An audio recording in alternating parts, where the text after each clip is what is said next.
kanuli. Grabe. Hirap po.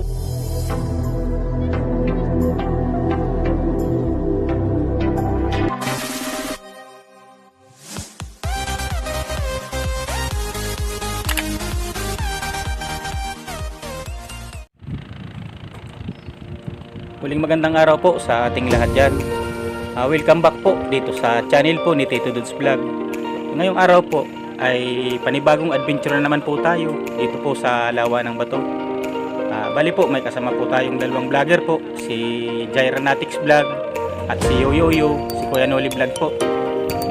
Samahan nyo po muna kami at papasyal po namin kayo dito po sa aming lawa, dito po sa Lawa ng Bato. Ang pampito po sa pinakamalaking lawa dito po sa buong Pilipinas. Dito rin po sa lawa rin po ng bato ay dito rin po matatagpuan ang pinakamaliit na isda, hindi lamang po sa buong Pilipinas kundi po sa buong mundo po, ang Pandaka Pygmaea. Tara na po at tingnan natin yung aking mga alaga, mga tilapia at mga bighid ko po. Tingnan natin kung malaki na at kukuhain po tayo ng may ulam. Tara na po.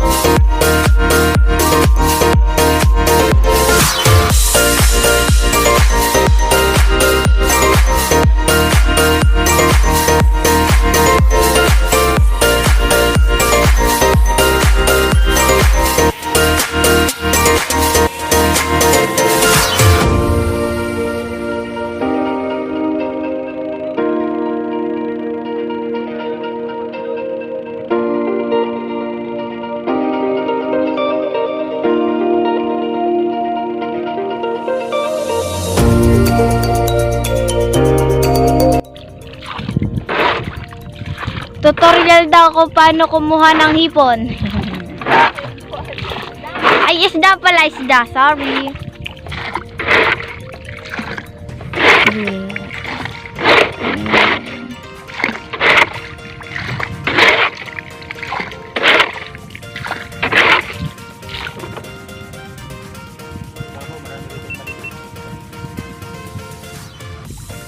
Yan po mga kanuli, yan po ang ginagawa. Paano makakuha ng isda dyan sa sa fish cage, sa loob ng fish cage mga kanuli. Ayan, tinutusok siya ng kawayan na medyo malaki. Tinutusok pala ng kawayan na medyo malaki, sa dulo medyo maliit.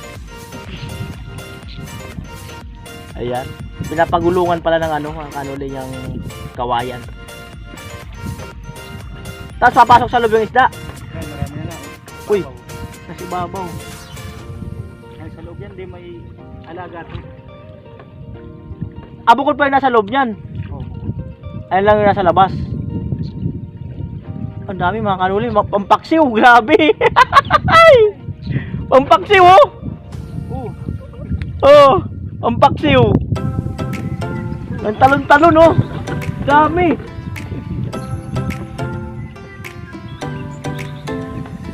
Pampaksiwin oh. Ilapit ko itong mic.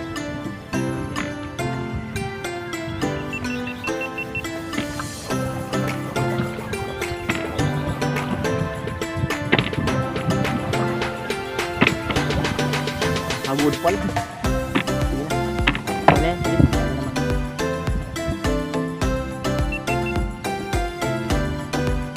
Ano yung alaga yan? O kusa talaga yan? Sa ibabaw yan. Kasi ibabaw lumang kanin isda, ang dami. Alaga yan. Yan po yung alaga niya nasa loob.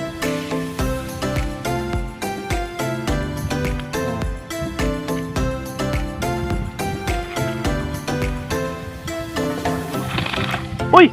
Luwagay! Ang laki isda mga kanuli. Sana all.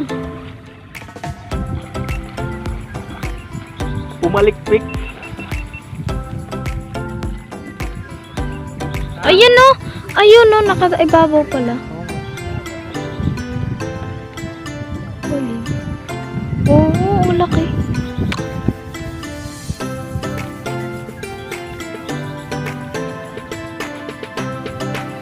Tapos pag inuli mo yan, papasok ka sa loob.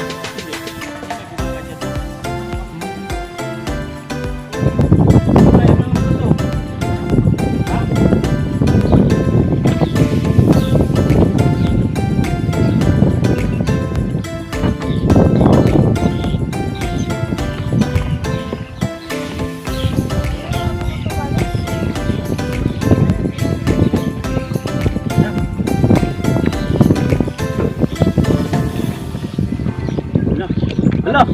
Ay! Hala!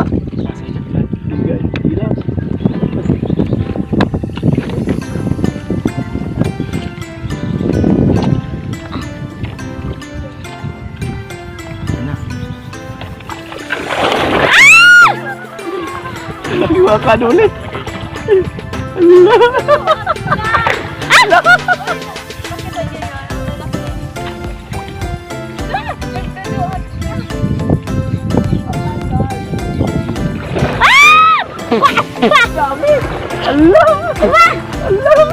Nakaloog sa tubig sa didira ko.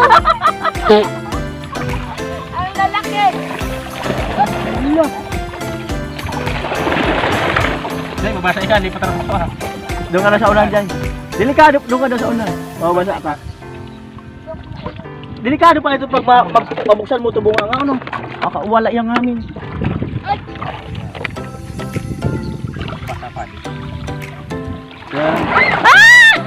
Ang laki! Grabe. Di, pwede na i-irap mo di video. Kuhan mo sana yan, mga iwag-iwag muna nila. Yan, sige, paiwagon mo. Ay, ayun yung isa. Yan, yan. Yan. Ito, oh, may ano na Huwag maulugi ka. Sige, Hit! Ah! yan. Oh, ang lalaki. Huwag, ay. Tala ako na.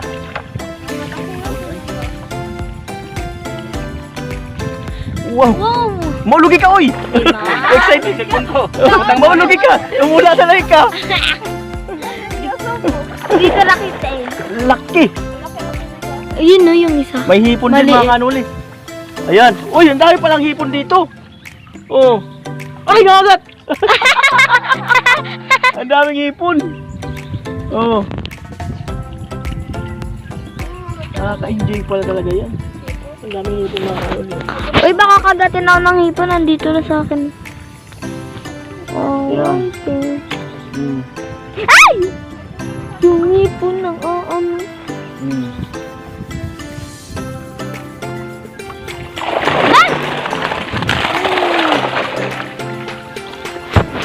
Grabe.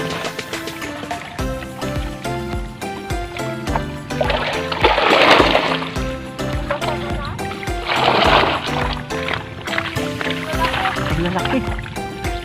Ang grabe. Oo. Dami. Oo. Hmm. Mga maya-maya. Hmm. Tilapia lang po ang kukunin namin kasi maya-maya medyo maliit pa yan. Pag ganyang size, hindi pa ganyan. Kanali ah. Ready pang binta. Hmm. Tilapia lang muna daw mga kanuli. Ito po, Ay, mahigit kalahating kilo yan. Mahigit kalahating kilo na to. Maliliit pa mga Ang kanuli. binibinta namin dito, mahigit 1 kilo na dapat 1 piraso. Hmm. Pero pag ganito, pwede naman na to. Na to, nakakapanghinayang pa yan. Oo. Logi. Tinatawag pa namin na amoy kuhan, amoy malansa pa.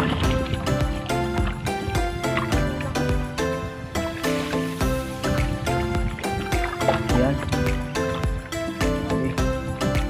Uy.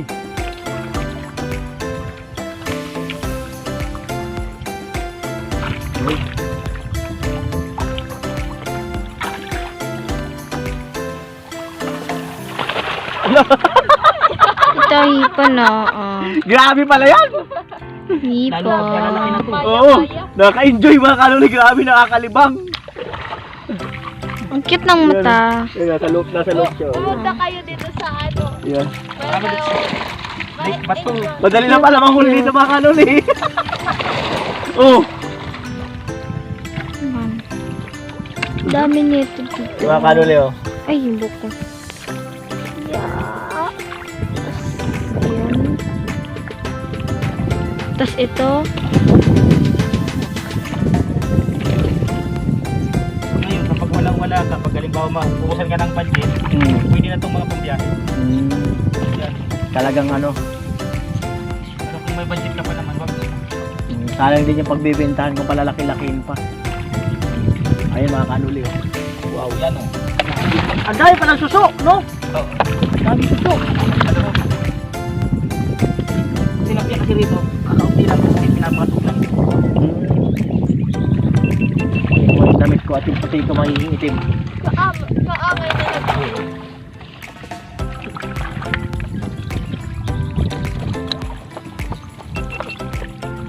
Payat mo pala, Kuya Noli. Yeah. Ay mga kanuli, kaganda ng isda. Uy! Uy, Ayan, no? Talaw ng tandaw! Uy! Grabe! Woo! Sana all! Woo! Yaw, yaw, yaw!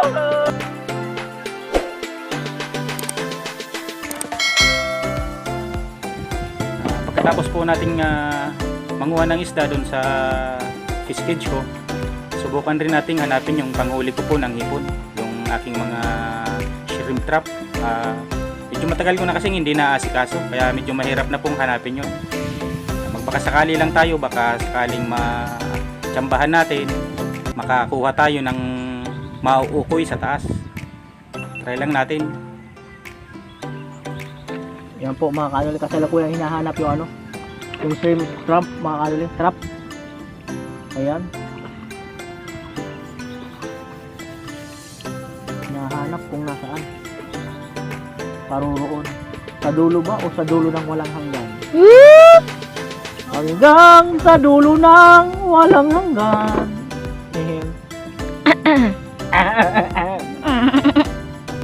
Sumuko na. Pati isda sumusuko.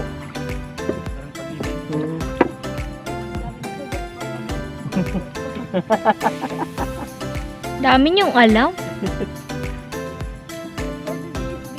Day! Sari banda How ba are kulot? you? Sari banda. I'm fine. Arayo pa. Sabi Joy Tulbot. Sakto yan. Anong sakto? Tambay-tambay kita. So yun, gagala daw kami.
So ayun po, muling pinagpalang araw po sa ating mga katitududes dyan. Ay ngayong araw po ay pinasyalan po natin ang ating kaibigan si Teacher Mali, yung si Lakesider vlog po. Ayun po, pumasyal po tayo dito sa kanyang farm para po kapanayamin natin siya kung paano po talaga ang tamang pagtatanim po ng kanyang mga pananim po dito. Gaya po ng pakwan, marami po siyang tanim dito, iba-iba po. Tara na po at samahan niyo po ako hanggang sa huli po para may matutunan po tayong marami po tayong matutunan about farming po. So ayun po, salamat po. Sana all talaga malaki. Sana all daw malaki. Yan, Siguro katito mga dudes, isang kilo na Isang siguro. ligo na mahigit yan. May gito na. Kailan ba target mong harvest nito? Mga first week ng May or baka nga hindi na umabot. Ito po pala si Teacher Mali, sa mga kaibigan po ni Tito Dudes Vlog. Baka po pwede nyo rin po siyang lablabin mga Ang all about farming ano, teacher. Yes, it's all about Ayan farming. po. All about farming. At saka kaartehan na din po sa buhay. Yan. Mga fashion. Tingnan niyo naman yung farmer, oh. Parang nag-prepare. Hindi pa ako masyado prepare. Hindi pa ako nag-dress up. Yan. Yun. Actually po galing kasi akong anuhan. Galing ako ng kasalan. Ito, bubunutin ko siya kasi pang rabbit. Ayun, may alaga rin po pala si teacher ditong rabbit. Kaya napakasarap po, napaka-relax talaga dito sa lugar niya. Napakasimpleng buhay, napakasarap ng Ang pinakamaganda dito hangin. paggabi, mangingisda ka pa. Uy. Saan sa may mga lambat na yan? Diyan sa mga palibot dyan. Kala ko dyan sa may nakakulong. Yan na sigurado. Bukod sa pakwan, teacher, ano pa bang iba mong kwan May dito? red okra ako doon sa dulo, red at saka green okra. May kamatis na 2 variety din. Isang diamante F1 saka isang garnet. Bali, ito pong kuwan na to, itong kabuuan na to, sa'yo po ba yan lahat o ito lang area na to? Itong area lang na to. Ito lang ano? Ito lang. Hanggang lang doon sa may red okra na yan. Yan ang boundary. Pero inaano namin baka sakaling ibenta din. Mm-mm. Kasi ito kakabayad lang namin nung isang araw.